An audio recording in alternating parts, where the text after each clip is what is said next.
Mbak Aurelia. Maaf kalau masih ada di sini suara apa namanya suara dari masjid ya, karena sudah masuk sholat zuhur ya, jadi mohon maaf. Oke, Bismillahirrahmanirrahim. Assalamualaikum warahmatullahi wabarakatuh. Terima kasih izin Pak Gede dan juga rekan-rekan dosen ya, dosen senior dari informatika maupun dari sistem informasi, dan juga rekan-rekan dosen dari Sains Data. Izinkan saya untuk hari ini menyampaikan materi tentang data scientist and data engineer ya, career and job ya. Jadi sekilas ya, nanti mungkin 30 menit ke depan, tidak lama, akan saya jelaskan terkait dengan apa sih karir dan job di data scientist dan data engineer nanti ya. Oke, ini mungkin perkenalan singkat aja ya, kemarin sudah kenal ya. Saya atas nama Farudin ya, dan juga beberapa histori mengajarnya. Oke, untuk hari ini ya ini outline yang akan saya bahas. Pertama tentang data scientist and data engineer job role, handling project-nya tentang data scientist sama data engineer itu seperti apa, dan juga nanti karir ya, and salary-nya seperti apa. Seperti yang dikatakan sama Pak Adi tadi ya, pembicara sebelumnya, bahwa memang salary-nya untuk data scientist DS ya sama DE itu cukup fantastis ya, cukup menjanjikan, apalagi kalau bekerja di kota metropolitan seperti Jakarta maupun Surabaya, itu cukup besar ya, cukup besar. Oke, yang pertama ya, singkat aja ya. Jadi pertama, DS sama DE itu kok ada ya, pekerjaannya kok eksis hari ini ya, saat ini ya, karena ada kaitannya dengan membengkaknya data ya, sumber-sumber data yang semakin hari semakin mengalir. Apalagi sumber datanya bisa jadi dari berbagai sumber ya, bukan hanya dari internal, seperti misal kalau di kantor mungkin ada internal dokumen ya, daily work report, laporan-laporan harian, catatan ya, hasil diskusi, rapat, meeting dan sebagainya, maupun data yang stream di dalam basis data yang mereka punya, tapi juga beredar ya, mengalir di Facebook, Twitter ya, Instagram, apalagi di dalam setiap sistem tersebut, di sosmed tersebut juga ada post, tweet, feed, komen dan retweet. Ini menjadi suatu sumber data baru jenis ya, jenis data baru selain jenis data yang terstruktur yang lainnya. Nah, kalau Facebook, Twitter, Instagram kan kalau saya pernah cerita di kelas itu kan termasuk data yang tidak terstruktur ya, unstructured database ya, data atau dataset. Jadi ini juga akan menjadi sesuatu yang akan kita keluarkan insight-nya ya, bagi seorang data scientist maupun data engineer, yang akan menjadi strategi baru bagi perusahaan. Nanti akan saya contohkan bagaimana peranannya sosmed itu bisa digunakan untuk strategi perusahaan untuk bagaimana menangani customer, keluhan-keluhan customer dan lain sebagainya. Ya. Oke, yang kedua, nah, inilah yang akan menjadikan new job ya in big data era, di mana data engineer dan data scientist, sebenarnya ada satu lagi ya, data analis ya, tapi dia kalau beberapa rekan itu menyebutnya adiknya data scientist ya, kalau data analitik itu atau analis. Karena apa namanya, untuk menginjak ke data scientist, seorang data analis itu ya harus belajar dulu bagaimana memvisualisasikan data, bagaimana melakukan query data, barulah dia bisa beranjak ke data scientist. Intinya seperti itu. Nah, dalam flow ya, adik-adik bisa melihat flow di sini. Ketika ada data, sumber data itu di collecting dari berbagai sumber, dijadikan satu. Nah, ini tentu perusahaan membutuhkan bagaimana ini memanfaatkan data tersebut ya. Maka mereka menyewa atau meng-hire seorang data engineer dan data scientist untuk bekerja sama menemukan value atau insight yang baru. Ya, seperti yang dikatakan Pak Adi tadi ya, intinya insight. Ya, insight ini memang susah-susah gampang. Kalau cuma dibayangkan sih gampang, tapi ketika dilakukan set of prosesnya cukup panjang. Nah, Di sini kita punya dua, ya, data engineer dan data scientist, ya. Untuk data engineer ini tugas secara umumnya adalah dia yang bertugas untuk nanti ini mengcollecting data, mengintegrasikan dari berbagai sumber, ya, lalu menyiapkan sumber-sumber data yang nanti akan digunakan oleh data scientist, ya. Nah, data scientist ini pekerjaannya juga lebih kompleks lagi karena dia yang akan mencari insight dari data yang sudah dikumpulkan oleh data engineer, ya. Jadi si data scientist ya harus bisa tadi belajar matematik, statistik, machine learning, apalagi AI. AI lebih kompleks lagi, ya, bukan hanya tentang machine learning saja tapi sampai ke misal ke image processing, computer vision, audio recognition, ya, yang saya jelaskan di kelas kemarin. Nah, sampai nanti dia menemukan insight, ya, insight wawasan baru, knowledge baru yang nanti itu akan berimpact kepada ini finding strategi, ya, nanti akan mensukseskan, ya, strategi pilih perusahaan. Impact-nya perusahaan akan mendapatkan revenue, ya, pendapatan baru, income baru, klien baru, ya, investor baru dan lain sebagainya. Maka revenue ini akan berdampak, ya, kepada perusahaan. Happy company, happy employee, maka happy customer, ya. Itu singkatnya seperti itu. Oke. Nah, ini bedanya, ya. Secara ini saya cari di Google Translate biar pas, ya, artinya biar baku. Jadi seorang data engineer itu bekerja, ya, sebagai profesional data, ya, yang dia menyiapkan big data, ya, big data, tapi yang big data adalah infrastrukturnya, ya, infrastrukturnya. Artinya, ya, bagaimana dia bertugas, misal data dari Excel, dari catatan, dari database yang terstruktur atau data yang semi struktur, ya. Kita kan banyak banget, ya, dataset baik dari sosial media yang nanti akan digunakan oleh si data scientist, ya, oleh data scientist. Nah, si data scientist dia bertugas untuk menganalisis, ya, menganalisis dan menginterpretasikan, ya, data yang kompleks tadi yang sudah di collecting oleh data engineer. Mereka bekerja sama, ya. Jadi di antara dua mereka ini tentu saling mendukung, ya, harus saling mendukung. Tidak boleh bekerja secara individu, ya. Pokoknya pengennya saya gini, saya tahu gini, enggak bisa. Namanya dalam satu ruang lingkup pekerjaan data engineer, data scientist itu harus saling mensupport, ya.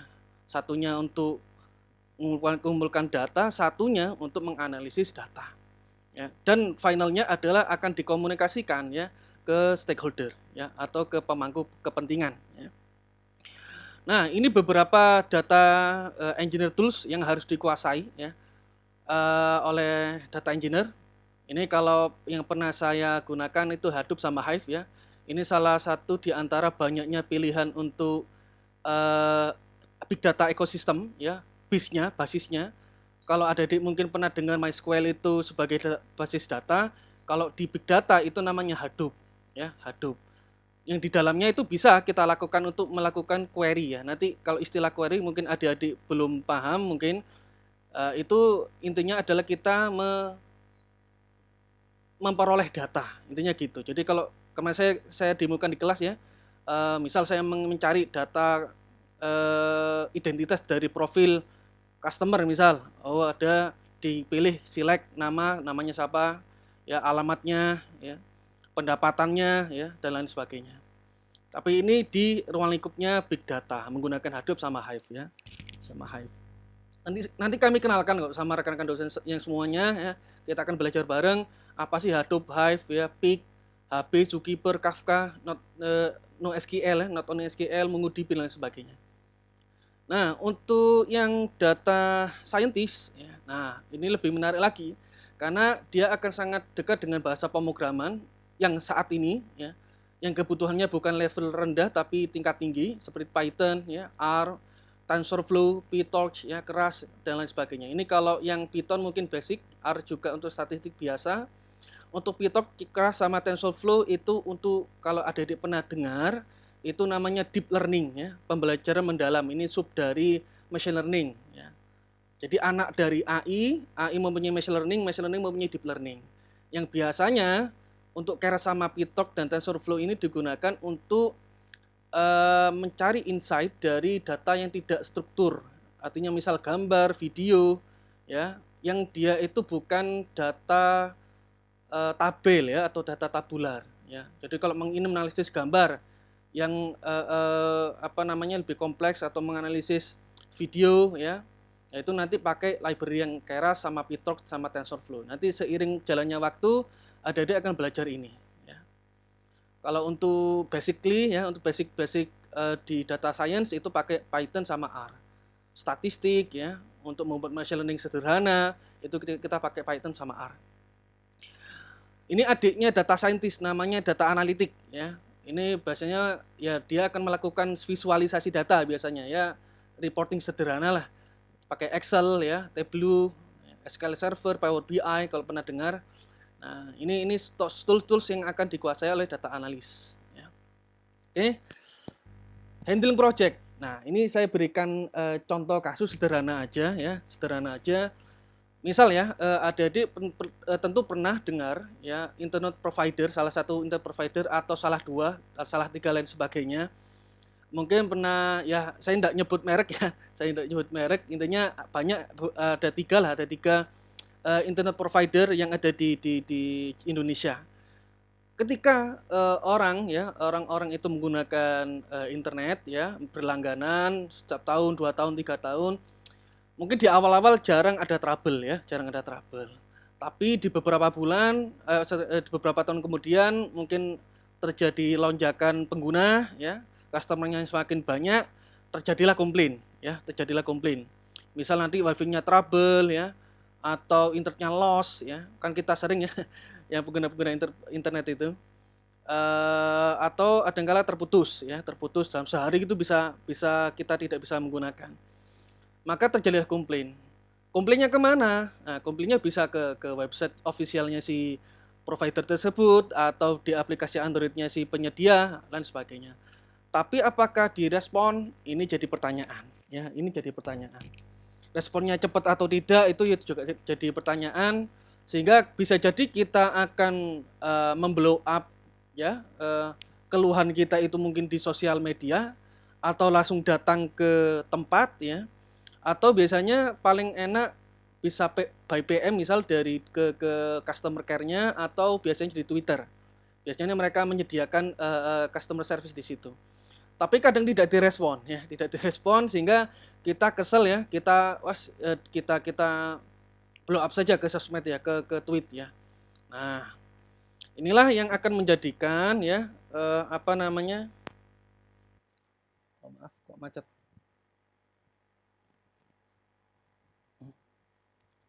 Sebentar. Oke. Yang akan menjadikan kita akan share ya apa namanya keluhan kita ke dalam sosial media ya. Baik itu Facebook, Twitter, Instagram dan sebagainya. Nah, ini akan menjadi problem baru ya, problem baru bagi manajer nanti ya. Banyak tweet nanti slow respon, internet loss, ganti wifi, respon lelet gitu ya. Wifi keong, internet lemot dan sebagainya. Nah, ini akan memungkinkan ya kredibilitas dari seorang badan internet provider tadi akan jelek ya, akan jelek. Ya mungkin rekan-rekan adik mahasiswa ya pernah berlangganan dan juga coba aja di query ya atau di search di Twitter nama-nama beberapa internet provider itu ya, di saja banyak enggak keluhan di situ. Itulah yang akan menjadi bahan kita ya, bahan seorang manajer atau internet provider untuk mensiasati keluhan-keluhan ya yang terjadi di sosial media terhadap produk-produk yang dia berikan. Ya, ini kan sesuatu yang agak krusial ya, karena ini terkait dengan nama baik ya. Apalagi di sosial media eranya terbuka, di mana keluhan-keluhan itu tidak di-close ya, tapi dibuka. Ya, kita siapapun bisa melihat ya. Dan juga ya tidak ada yang ditutup-tutupi ya, apalagi sekarang orang bisa nge-share gambar, bisa nge-share video dan sebagainya ya.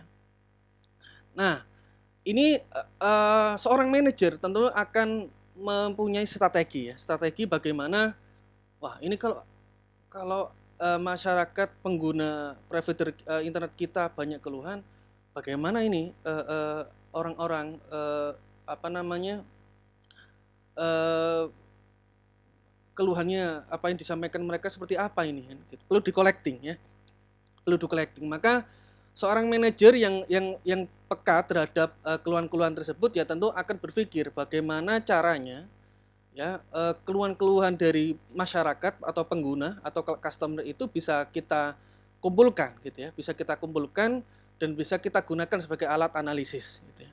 Sebagai open second opinion bagi entah nanti ke pimpinan ya atau ke pemangku kepentingan sebagai strategi baru untuk menyiasati ya terkait dengan keluhan masyarakat atau customer tadi. Maka misal dia meng-hire seorang data engineer, data scientist, maka mereka akan mulai bekerja. Nah, ini mungkin saya berikan gambaran umumnya ya, saya berikan gambaran umumnya bagaimana data engineer, data scientist akan bekerja. Ya. Pertama, data engineer ya akan bertugas ya. Ada dua metode, kalau ada pernah dengar itu data crawling dan data scraping. Ya. Kalau web data scraping itu kaitannya bagaimana sebuah website itu bisa kita, kalau scrap tuh kayak kita apa ya bahasa Jawanya ngerauk gitu ya, apa namanya teks-teksnya itu kita ambil, baik teks, gambar dan lain sebagainya kita ambil, kita collecting, kita simpan ke dalam database atau big data kita. Tapi secara ya kalau saya bilang bukan ilegal ya, tapi tidak secara hak akses penuh secara legal dari penyedianya. Jadi kalau di Facebook, Twitter, Instagram kan biasanya kalau ada pernah dengar ada API-nya ya, ada API-nya di mana secara legal itu kita diberikan semacam kunci, token ya, token key untuk mengakses secara legal informasi yang mereka punya gitu ya. Tapi karena misal kita ingin dapat multi source ya, multi source, maka kita bisa menggunakan dua metode, baik data crawling web atau data scraping. Kalau crawling biasanya kita mendapatkan berlangganan secara legal ya, berbayar menggunakan API ya, lalu kita dapat token key tadi dan kita bisa mengumpulkan semua informasi berdasarkan keyword-keyword yang kita masukkan nanti ya, yang kita masukkan. Oke. Nanti misal keywordnya komplain pelanggan atau wifi lemot ya, PT misalnya ada nama PT-nya nih ya, PT internet provider ya dan sebagainya. Ini kita masukkan semua ke dalam basis data kita dan kita tampung di dalam sebuah database atau kita nyebutnya mungkin ya data lake ya. Data lake itu semacam data temporary kita untuk menyimpan semua data-data mentah ini ke dalam suatu tempat gitu ya. Nah, di data lake ini baru kita partisi menjadi beberapa basis data atau big datanya untuk kita alokasikan ya, mana apa namanya data-data yang penting dan data-data yang tidak penting. Sehingga data-data yang tidak penting bisa kita taruh di data lake, yang penting-penting kita masukkan ke dalam data transform di sini. Ya. Jadi profil pelanggan, keluhan-keluhan pelanggan yang penting-penting itu kita masukkan ke dalam data transform ini. Barulah kita akan lakukan query. Ya. Query, kita sediakan query-nya menggunakan Hive ya. Nanti untuk ready ya, untuk dilakukan query oleh si data scientist. Ya. Nah, ini jadi data scientist sudah bisa bekerja ya. Nunggu dulu dari data engineer selesai baru ke data scientist. Lalu data scientist ngapain? Nah, ini data scientist akan bekerja. Ini saya berikan singkat saja, kalau detailnya nanti di perkuliahan saja.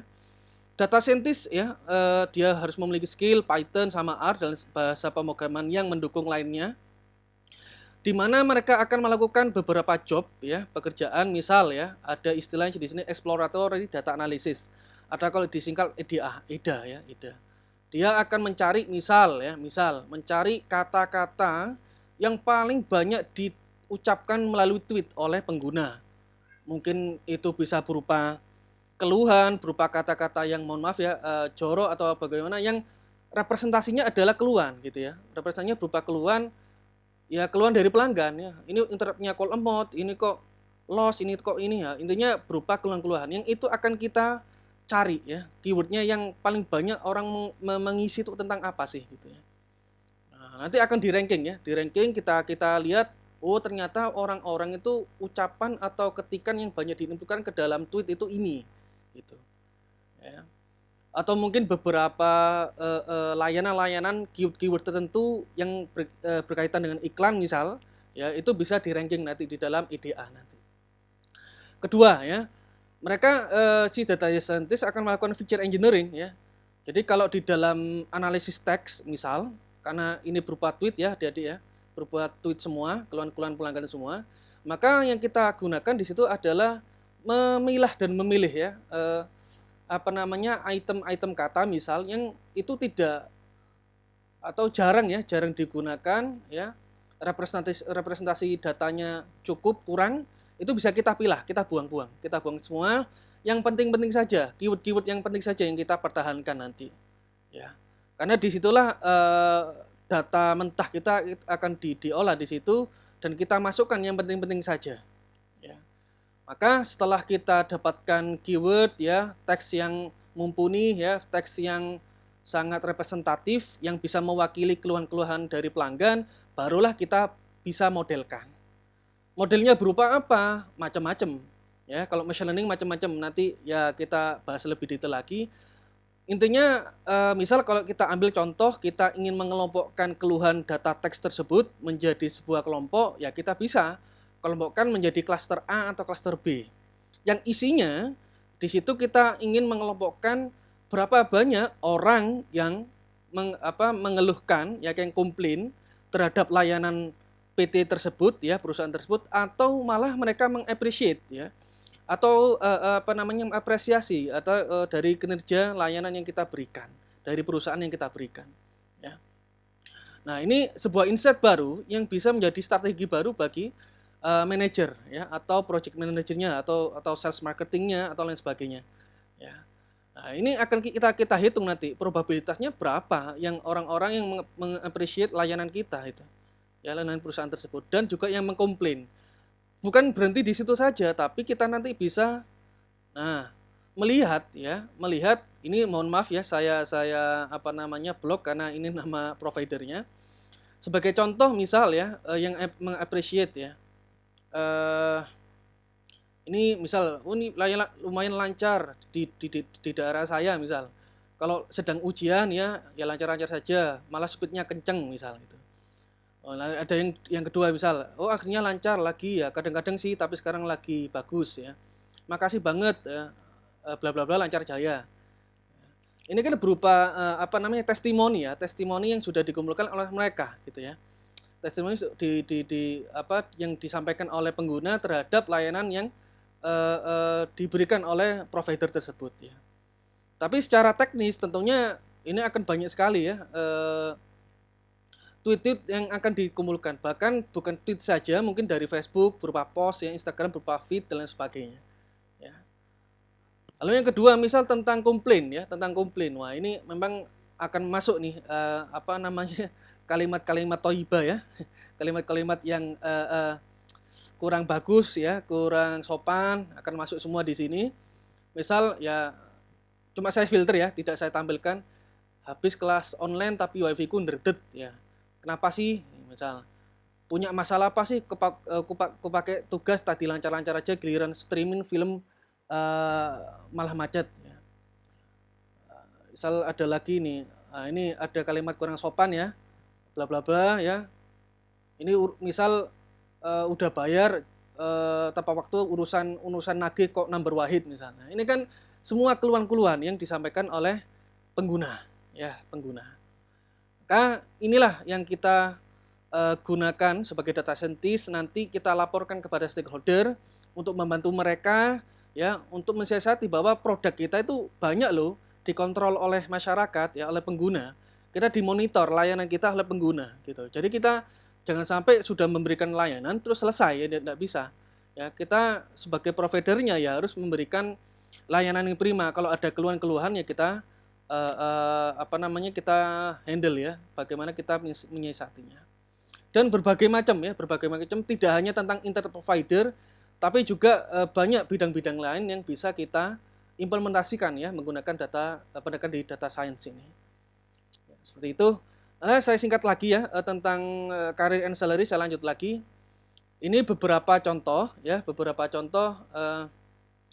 pekerjaan-pekerjaan yang saya ambil ya dari penyedia. Ini kalau adik-adik pernah dengar ya, LinkedIn ya, beberapa semacam informasi yang menyediakan informasi-informasi pekerjaan apapun, baik di informatika, sistem informasi ya, sebagai web developer atau mobile developer atau jadi data scientist atau data engineer dan lain sebagainya. Itu sudah banyak di-post oleh LinkedIn ya di sini. Nanti silakan nanti bisa dibuka linknya. Cuman di sini yang akan saya sharing adalah beberapa perusahaan terkenal yang sekarang sudah membuka lowongan-lowongan terkait dengan data scientist dan data engineer. Ya, misal ini ada job description dan requirementnya seperti apa ya. Misal di PT Kalbe ini salah satu perusahaan obat-obatan kalau tidak salah ya. Mereka membutuhkan yang saya ceritakan di sini adalah mereka membutuhkan data scientist yang bisa, nah ini kayaknya mereka mungkin dicampur ya sebagai data engineer juga. Mereka membutuhkan orang-orang yang bisa memahami, ya, mengetahui tentang machine learning, teknik-teknik machine learning, berpengalaman untuk mengintegrasikan data ya dari berbagai sumber data. Nah ini yang saya katakan tadi, ada bukti bahwa dia paham tentang Hadoop dan Big Data Query Tools ya. Jadi kalau yang saya jelaskan tadi, tools-tools untuk big datanya dia harus paham. Lalu paham juga ya statistik ya dan juga big data analisis. Nah, ini Kalbe. Cermati.com misal ya, perusahaan tentang ini ya, risk modeling spesialis, jadi menganalisis resiko orang kredit misal.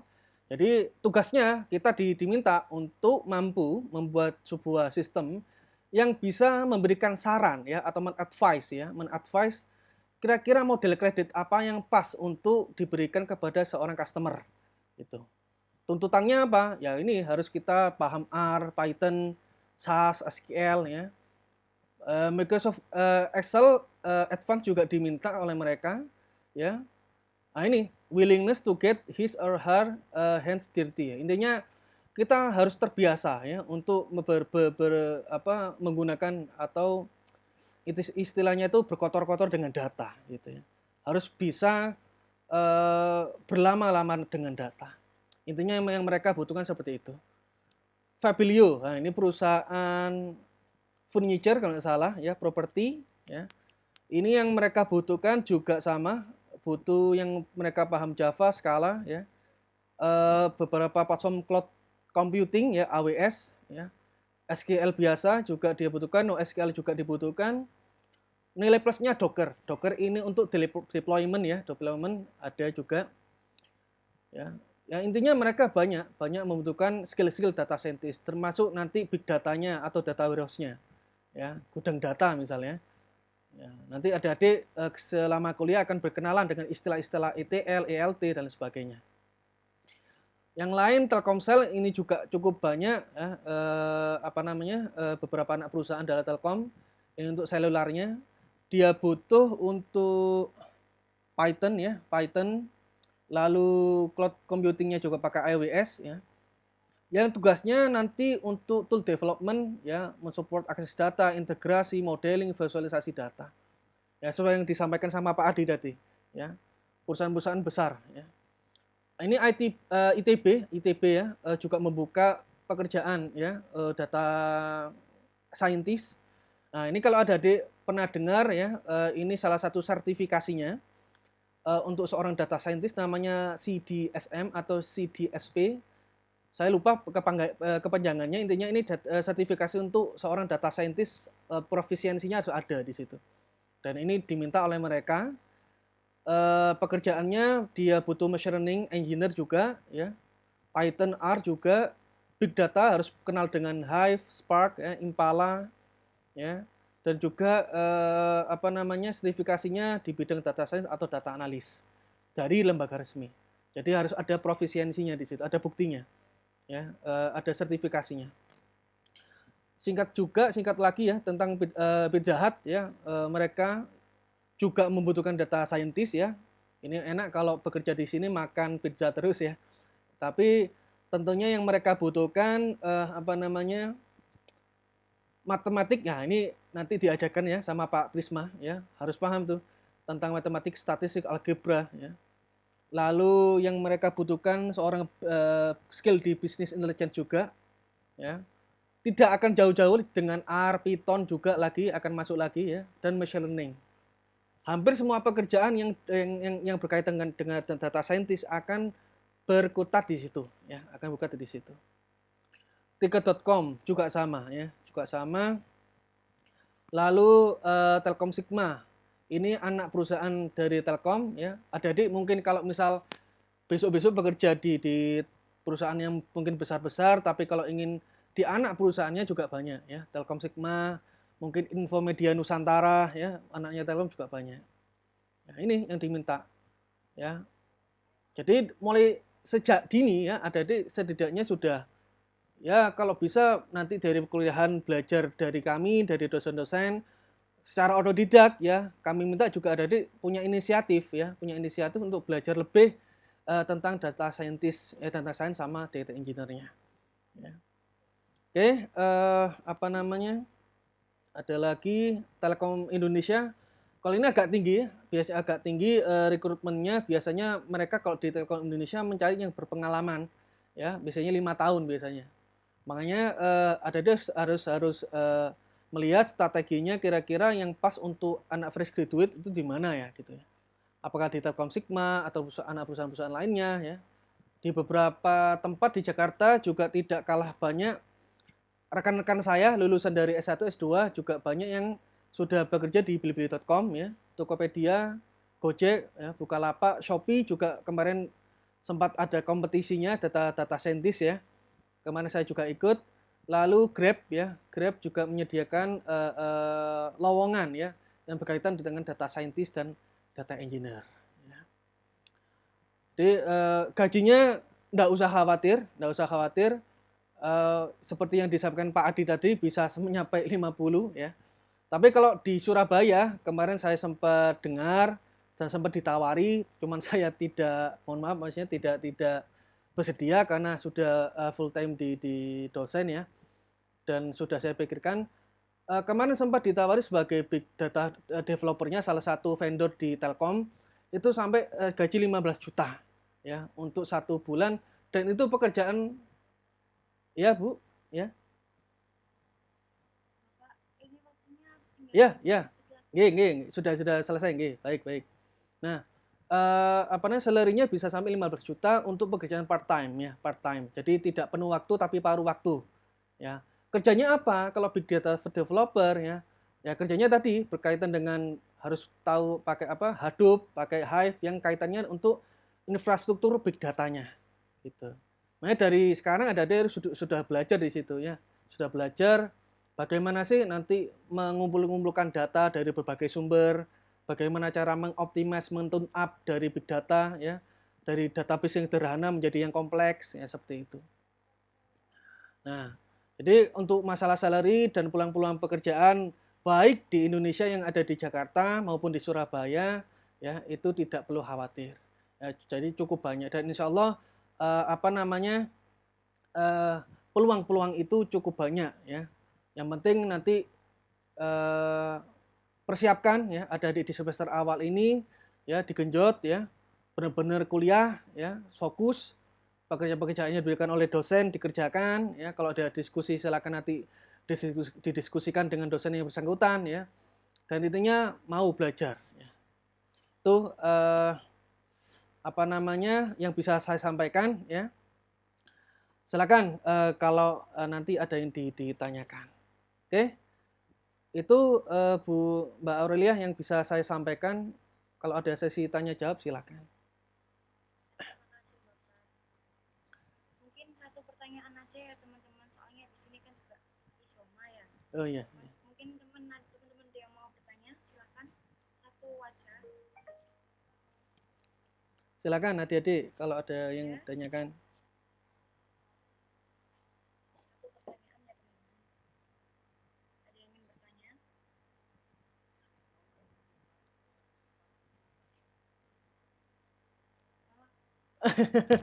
Enggak, Pak.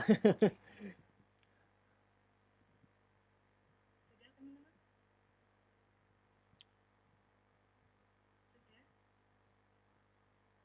Silakan kalau ada pertanyaan. Sepertinya masih belum ada nih Bapak. Nggih, enggak apa-apa, enggak apa-apa. Nggih, disambung nanti boleh. Ya, baik Pak. Terima kasih Bapak Trisna Nggih, atas Bu, sama-sama. materi yang diberikan.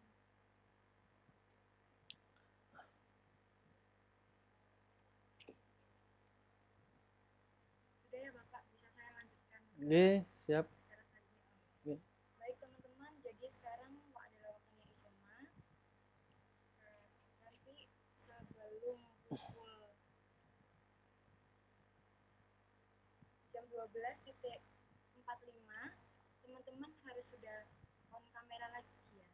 Jam 12.45 ya, 30 menit untuk Isoma. Bisa dimengerti teman-teman?